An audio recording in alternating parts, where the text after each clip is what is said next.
Hello, welcome back, this is Crusader Shorts, and today we're going to be talking about how you can prepare for Warcraft Legion.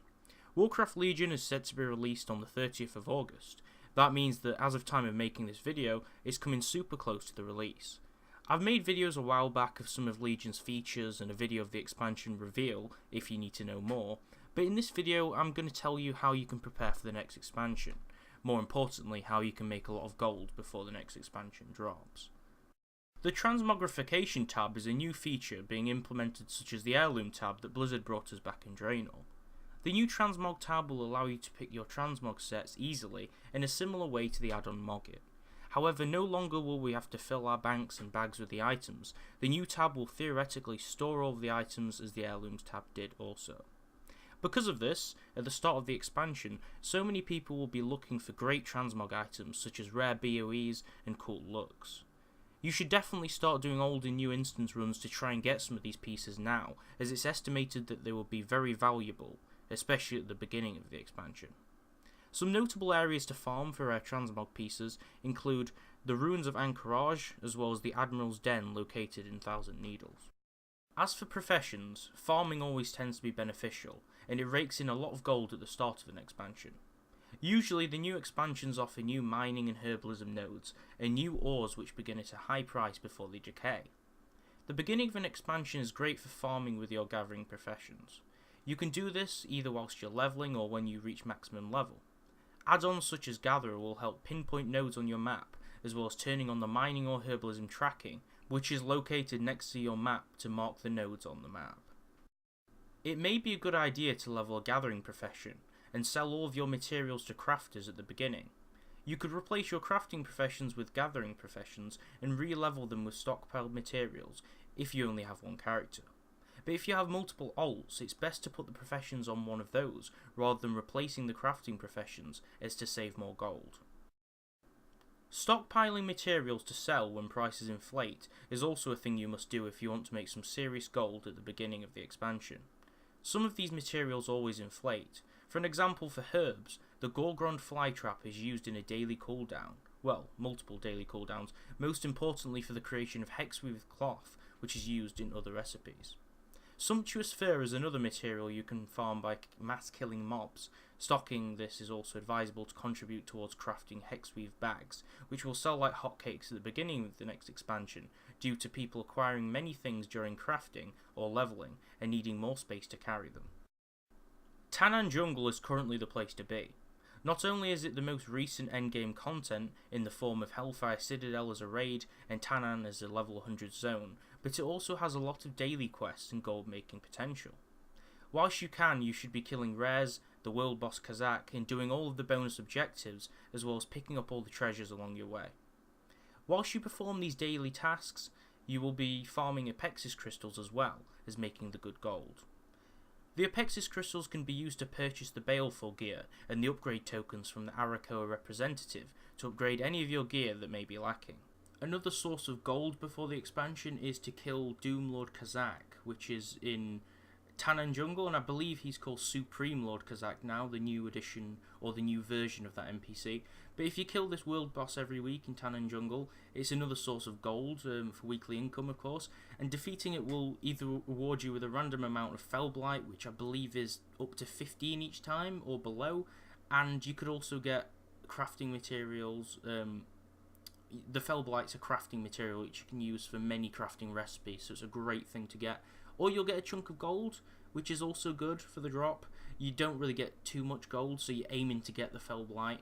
But if you are missing a few pieces of gear, he also drops heroic Hellfire Citadel versions of the pieces, so it's also a nice way to gear up and make money on the side. The Fell Blight can be used for crafting, to sell crafted items with, or you can also just sell the Fell Blight for gold. But the Fell Blight's going down in price as more people are getting geared, so if you want to sell the raw Fell Blight, it's best to farm the boss and try and sell it as quick as possible.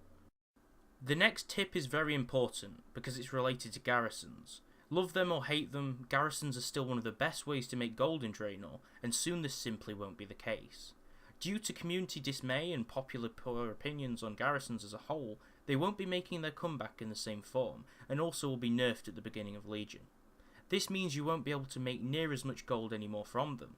it is best advised to do the Garrison dailies and utilise them now whilst you have the chance, because you'll be missing making that kind of gold once Legion actually drops.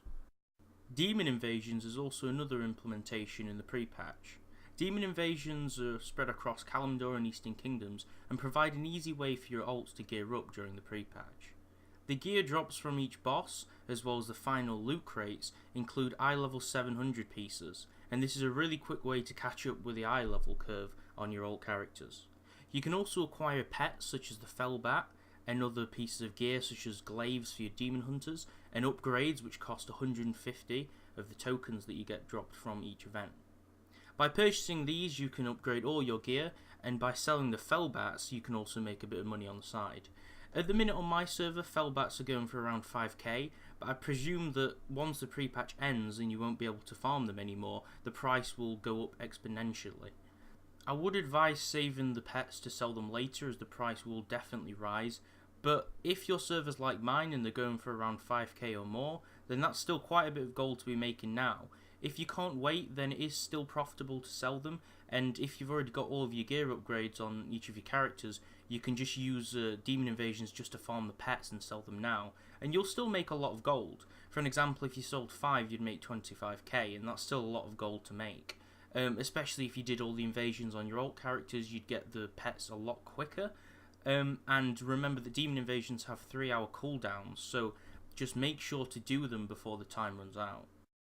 Another way to prepare for the next expansion is to make sure that you've cleared out all of those Garrison resources you have still lingering in your character's currency tab. On most of my characters, I have a few thousand Garrison resources left over, and some of my main characters which I played from the start of the expansion of Warlords of Draenor, I have the cap, which I believe is around 10,000 Garrison resources or something like that. And the best way to get rid of them is probably to spend them at a trading post on materials, buy lots of materials and sell them on the auction house. You might make a few hundred gold or a few thousand gold doing this, and just get rid of all of them on your characters, because by the time Legion drops, you're going to be using class order halls, and the resources will be class order hall resources. So your Garrison resources won't really count for much, and it's best to clear them out whilst the Warlords of Draenor materials are worth something, because next expansion most of the materials probably won't be worth anything. So I'd advise to spend your Garrison resources on materials such as sumptuous fur, or mats for tailoring, and try and sell them on the auction house. And some of these materials you can make into hexweave bags, so buying them and then flipping them on your tailor into bags can be very profitable. So that's probably the best thing to do with your Garrison resources. Don't leave them in your tab until Legion, because you'll regret it, and the materials might not be worth anything on the auction house at the time. Whilst you've got some spare time on the side, as long as you're doing your Demon Invasions, you could also make a Demon Hunter. So with the pre-patch release, there has been the release of the Demon Hunter class, and you start at level 98, and by the end of the storyline you hit level 100. So it doesn't take long to level up the Demon Hunter, especially if you're going slow for the lore and the gameplay experience of it. It still won't take too long to level up, so kick back and enjoy yourself while you're leveling a Demon Hunter, but make sure that if you want to play it for the next expansion, you've already got one prepared for when it drops. So if you want to level a Demon Hunter, it's probably best to do so now. Whilst you also have some time during the pre-patch and the expansion gap between the pre-patch and Legion, you could also do some of the quest lines which the game offers currently. There is the Broken Shore quest line, and the Broken Shore is a scenario, and if you decide to pre-order the game you have the ability to play it, and you can also play the Demon Hunter with the release of the pre-patch, but you can't play the Demon Hunter through the Broken Shore storyline.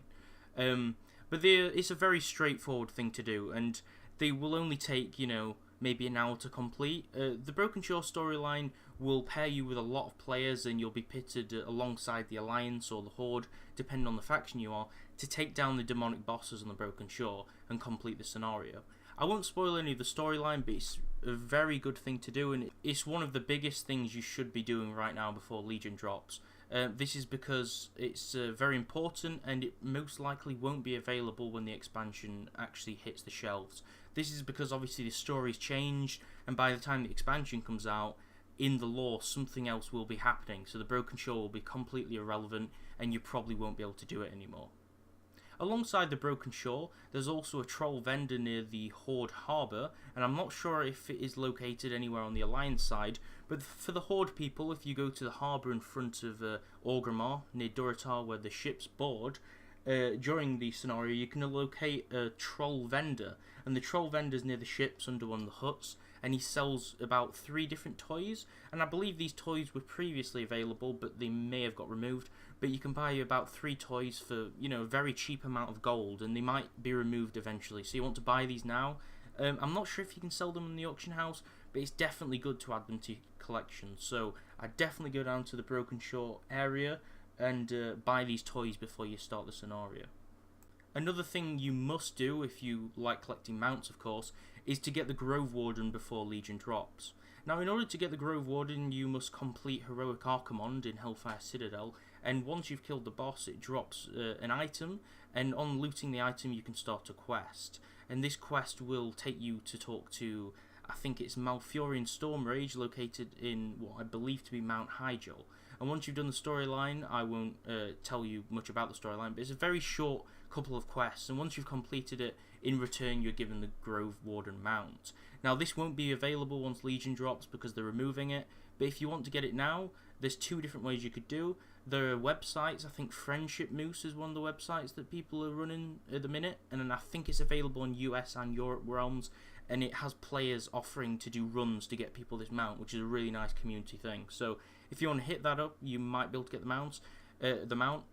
Some friends might help you run it, or you could pay for a boost if you have no other way of doing it. But I'd really advise getting the Grove Warden mount now, because it will be rare in the future because it won't be available once the expansion comes out. If you're all about having gear that you don't have to upgrade whilst leveling, then getting heirlooms is probably your primary goal in the game, if you level a lot of alts of course. Well, a good thing to do on your main character right now before the expansion is to run Mythic dungeons. These are Mythic Warlords of Draenor dungeons of course, and it gives you a chance to loot heirloom trinkets. Now, there is a Strength Trinket, Agility, Ranged Intellect Trinket, a Healing Trinket, and a Trinket for tanks of course. These items are the Grondtoothed Warhorn, which is a Strength Melee DPS Trinket, the Orb of Void Sight, which is an Intellect Ranged DPS Trinket, the Infallible Tracking Charm, which is an Agility Melee Ranged DPS Trinket, and Judgment of the Naru, which is a Healing Trinket, along with Purified Shard of the Third Moon, which is for tanks. These trinkets are great at fighting against demons. I think they give you some sort of buff whilst you're in Hellfire Citadel because of this, but also they let you level from 100 to 110, so it's a nice little item while you're leveling that you won't need to replace. There's no chance of actually getting a duplicate version of these because once you've got it, it won't drop the same one again. So just make sure you run every single mythic each week. You can only run one of the same mythic dungeons per week, but of course you can do them on your alts. If you have a few different alts, you can do them one time per alt. So if you want to keep running them, you have a chance of dropping these trinkets. Currently I've only got one trinket, which is the Intellect Ranged DPS trinket, and you can do these weekly as they have a weekly lockout, but make sure you do them now because I'm not sure if they will be available by the time the next expansion drops. And I believe that you might have to go on a certain class to get the certain trinket. So of course the Intellect Ranged DPS trinket, the Void Sight Orb, which I got on my Warlock, may not drop on something like a Rogue, so the Rogue might only be able to loot the Agility Melee trinket of course. So make sure you're on the right character and make sure you do your weekly mythic lockouts in order to get a chance to get them before the next expansion comes out. To round off the video, if you're serious about stockpiling your bank in preparation for the next expansion, you should not be focusing on tasks which you can perform later. These include quests and achievements, getting Wad Flying if you haven't already, and finishing the legendary Ring questline, if you're on the very early stages of it of course. Also, the majority of reputation should still be available to complete when Legion drops, or later on when you have spare time. Thanks for watching this video.